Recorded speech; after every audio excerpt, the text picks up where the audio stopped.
Of all Irish ghosts, fairies or bogles, the Banshee is the best known. She is part of Irish folklore as much as pigs or potatoes, and many visitors expect to encounter her. Her origins are lost in the mists of time. The most famous Banshee of old was Aibhill of the royal house of O'Brien, who haunted the rock of Craglea above Killaloe near Kincora. On the eve of the Battle of Clontarf in 1014, she appeared to Brian Boru, foretelling his death. Long ago, the Banshee was said to wash the bloody clothes and limbs of those about to die, rather than wail as she does now. Descriptions of her vary. Some see a beautiful young woman, others an old, terrifying figure.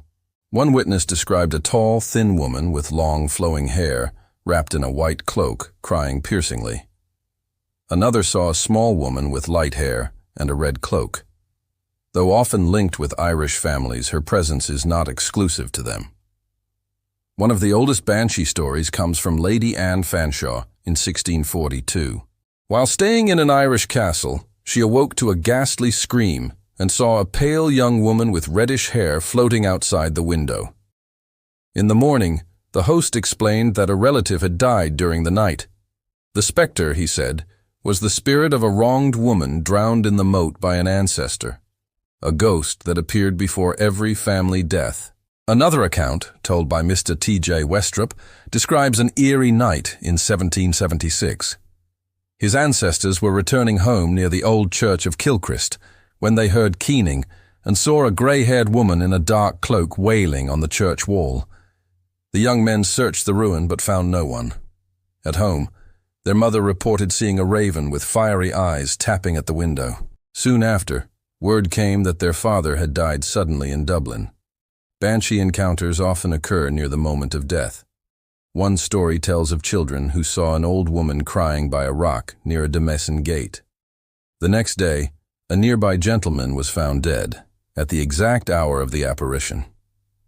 A Cork family of English descent also reported several encounters. A young woman once saw a white figure waving its arms on a bridge, wailing into the night. The next morning, her father fell on his way to Cork and died. Years later, while her mother was bedridden, a terrible wailing surrounded her bed. The nurse, her sister, and neighbors heard it clearly, though her father did not. The next morning, she died. Not all encounters happened in rural Ireland. Before 1894, a schoolboy fell ill and was isolated in a room.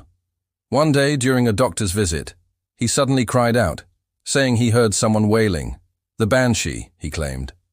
The doctor heard nothing. The next morning, a telegram arrived. His brother had been accidentally shot dead. The Banshee can even follow families abroad.